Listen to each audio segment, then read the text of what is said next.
त्राल का पुराना कब्रिस्तान एक अजीब सी खामोशी में डूबा हुआ है।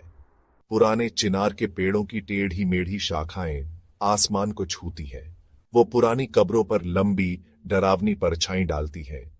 लोग इस जगह के बारे में धीमी आवाज में बात करते हैं। इसे कब्रिस्तान फुसफुसाती कब्रों का मैदान कहते हैं। ये एक ऐसी जगह है जहां जिंदा और मुर्दों के बीच का पर्दा बहुत पतला सा लगता है। हवा में एक अजीब सी बेचैनी घुली हुई है। कब्रिस्तान त्राल के किनारे पर पहाड़ियों से सटा हुआ है। जमीन के नीचे कई पीढ़ियों की आत्माएं दफन हैं। हर पुरानी कब्र एक भूली हुई कहानी फुसफुसाती है। त्राल के गांव वाले जानते हैं कि कब्रिस्तान अपने राज छुपा कर रखता है। वो इस जगह से दूर रहते हैं, खासकर सूरज ढलने और परछाई लंबी होने के बाद। कब्रिस्तान के बारे में सुनाई जाने वाली कहानियां हमेशा बेचैन करने वाली होती हैं। लोग अजीब सपनों और हवा में ठंडी फुसफुसाते आवाजों की बात करते हैं। कुछ लोग दावा करते हैं कि उन्होंने कब्रों के बीच परछाई जैसी आकृतियां देखी हैं। दूसरे लोग कहते हैं कि दिन में भी उन्हें ऐसा लगता है जैसे कोई उन्हें देख रहा है। जैसे ही आप झंग लगे लोहे के फाटकों के पास पहुंचते हैं, हवा में डर छा जाता है। फाटक कराहते हुए खुलते हैं। कब्रिस्तान अपनी सांसें रोक लेता है, जैसे आपके उसकी गिरफ्त में आने का इंतजार कर रहा हो। त्राल के कब्रिस्तान के बारे में सबसे आम कहानियों में से एक है बेचैन करने वाले सपने। गांव वाले, यहां तक कि जो लोग कब्रिस्तान के पास से गुजरते हैं, अक्सर एक जैसे बेचैन करने वाले सपने देखने की बात करते हैं। वे खुद को कब्रों के बीच चलते हुए पाते हैं और पेड़ों के बीच ठंडी हवा फुसफुसाती है। गीली मिट्टी और सड़े हुए फूलों की गंध से हवा भारी हो जाती है। इन सपनों में जिंदा और मुर्दों के बीच की सीमाएं धुंधली हो जाती हैं। सपने देखने वालों का सामना परछाई में छिपी हुई आकृतियों से होता है, जिनकी आंखें अजीब सी रोशनी से चमकती हैं। वे फुसफुसाहट, विनती और कभी-कभी चीखें भी सुनते हैं, जो खामोशी में गूंजती है। ये सपने इतने साफ, इतने असली होते हैं कि सपने देखने वाले के जागने के बाद भी लंबे समय तक उसके साथ रहते हैं। गांव वालों का मानना है कि ये सपने सिर्फ बुरे सपने नहीं हैं। उनका मानना है कि ये कब्रिस्तान में फंसी बेचैन आत्माओं के संदेश हैं।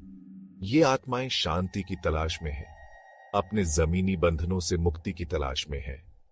लेकिन कभी कभी उनके इरादे कम नेक लगते हैं। सपने एक चेतावनी है, जमीन के नीचे छिपी शक्ति की याद दिलाते हैं। कब्रिस्तान अपने राज्य छुपा कर रखता है, लेकिन कभी कभी ये राज जिंदा लोगों के दिमाग में आ जाते हैं। मैं कब्रिस्तान की कहानियों पर हंसता था।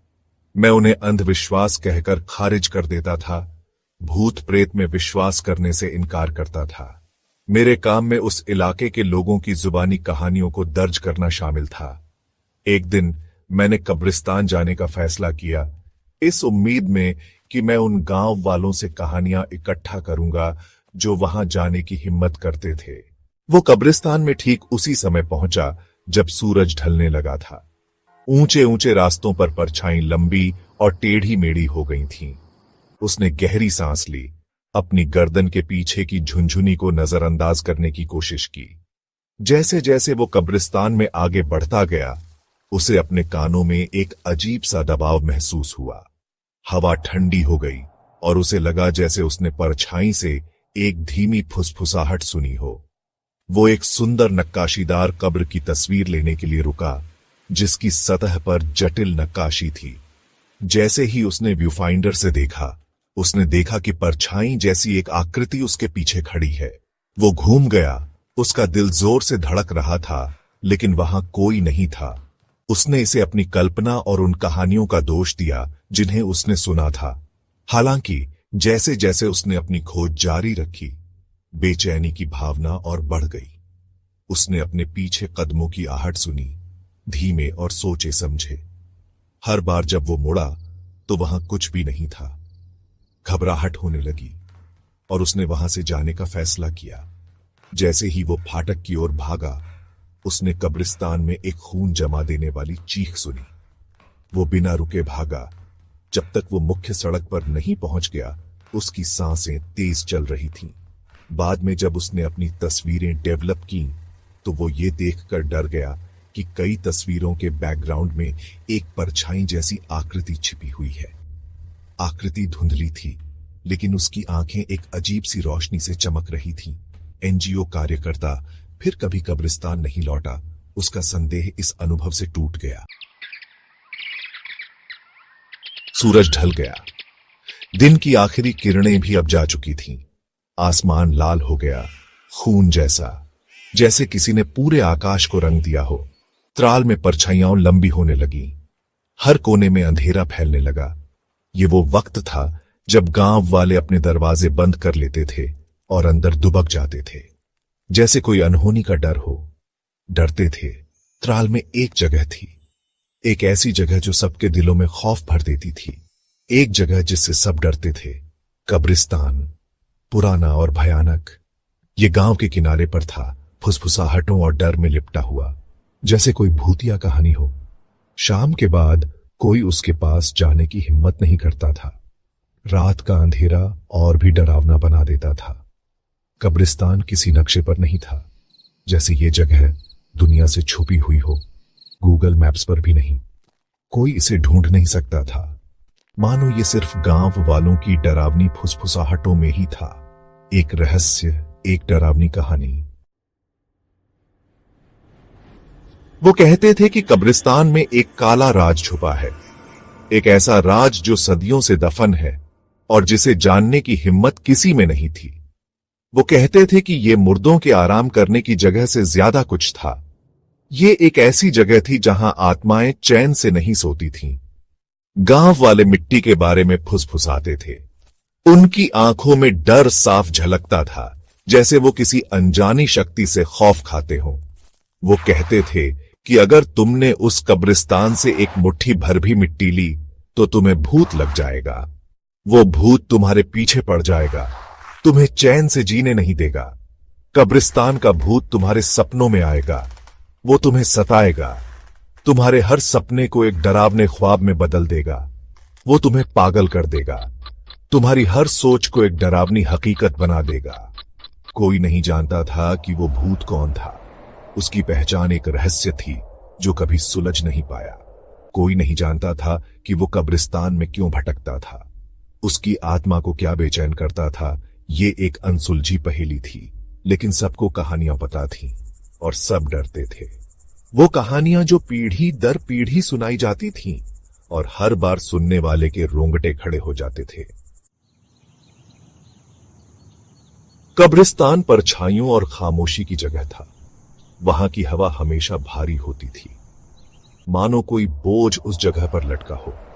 कब्रिस्तान के आसपास उगने वाले पेड़ टेढ़े मेढ़े और मुड़े हुए थे। उनकी शाखाएं कंकाल की उंगलियों की तरह फैली हुई थीं। क्या कब्रिस्तान सिर्फ मौत की जगह था या कुछ और भी? क्या यह किसी दूसरी दुनिया का रास्ता था? एक ऐसी जगह जहां जिंदा और मुर्दों के बीच का पर्दा पतला था। गांव वाले नहीं जानते थे, लेकिन वो पता लगाने को तैयार नहीं थे। Section 4. The Weight of the Earth. This section delves into the mysterious and eerie nature of the soil found in the old cemetery. The weight of the earth here is not just physical, but carries a heavy, almost supernatural presence. एक बात पक्की थी, मिट्टी में एक अजीब ताकत थी। ये ताकत सिर्फ उसकी भारीपन में नहीं थी, बल्कि उसमें कुछ और भी था, कुछ ऐसा जो समझ से परे था। ये भारी थी, मानो जिंदा हो। जब इसे उठाया जाता तो ऐसा लगता जैसे यह सांस ले रही हो, जैसे इसमें कोई आत्मा बसी हो। कुछ कहते थे कि मिट्टी शापित है। यह शापित मिट्टी अपने अंदर एक रहस्य छुपाए हुए थी जो हर किसी को डराता था। वो कहते थे कि मिट्टी में ही कब्रिस्तान का भूत है। यह भूत कब्रिस्तान की मिट्टी में समाया हुआ था और उसकी उपस्थिति हर किसी को महसूस होती थी। गांव वाले कब्रिस्तान से दूर रहते थे। वे जानते थे कि वहां कुछ ऐसा है जो उनकी समझ से परे है और इसलिए वे उससे दूर रहना ही बेहतर समझते थे। वो मिट्टी से दूर रहते थे। मिट्टी का डर उनके दिलों में बस गया था और वे कभी भी उसके पास जाने की हिम्मत नहीं करते थे। वो जानते थे कि कब्रिस्तान में एक काली शक्ति है, यह शक्ति इतनी प्रबल थी कि उसकी उपस्थिति हर किसी को महसूस होती थी। वो इसे अपनी हड्डियों में महसूस कर सकते थे। यह डर उनके रग रग में समा गया था और वे इससे बचने की कोशिश करते थे। ये एक ऐसी शक्ति थी जिसे वो समझ नहीं पाते थे। यह शक्ति अदृश्य थी, लेकिन उसकी उपस्थिति हर किसी को महसूस होती थी और ये एक ऐसी शक्ति थी जिससे वो डरते थे। यह डर उनके जीवन का हिस्सा बन गया था और वे इससे बचने के लिए हर संभव प्रयास करते थे। Section 5 fierce lingering shadow. अब सूरज लगभग ढल चुका था।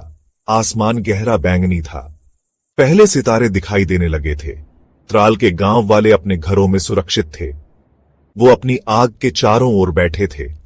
वो एक दूसरे को कहानियां सुनाते थे, लेकिन ये कहानियां मनोरंजन के लिए नहीं थीं। ये कहानियां चेतावनी देने के लिए थीं। कब्रिस्तान के बारे में कहानियां, भूत के बारे में कहानियां, मिट्टी के बारे में कहानियां। डर अब उनका हिस्सा था।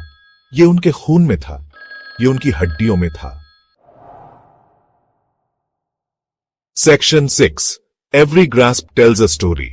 कब्रिस्तान खामोश खड़ा था। यह मौत की जगह थी, लेकिन यह रहस्य की जगह भी थी। इसमें कौन से राज छुपे थे? कहानियों के पीछे की सच्चाई क्या थी? कोई नहीं जानता था। शायद एक दिन कोई इतना बहादुर होगा कि पता लगाएगा, लेकिन तब तक कब्रिस्तान डर की जगह बना रहेगा। यह एक रहस्य बना रहेगा।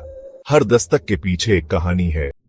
अगर आपको यह वीडियो डरावनी लगी या आपने कभी ऐसा कुछ अनुभव किया हो तो हमें कमेंट में बताइए। वीडियो को लाइक करें, शेयर करें और हमारे चैनल डर की दस्तक को सब्सक्राइब करना न भूलें।